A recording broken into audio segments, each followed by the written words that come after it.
ያው እንደምታውቀው የጀመርኩት ጽሁፍ አለና ለዛ ጽሁፍ የሚያገለግለኝን ቀደም ስላሉ ስለ አባቶቻችን እና ቀደምት ታሪኮቻቸው እና ስለ አንዳንድ የሚያደርጓቸው እንጦ ምን አንተ ድርሰት ልትጽፍ? አዎ ልትጽፍ? አዎ አቤ። ያውም ለኢትዮጵያ የጥንቷን? አዎ አቤ። ያችን ኢትዮጵያ የጥንቷን? አቤ ምን ያንሰኛል? አንተ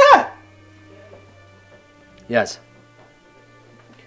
እምዬ ኢትዮጵያ ያዘው በደምብ እምዬ ኢትዮጵያ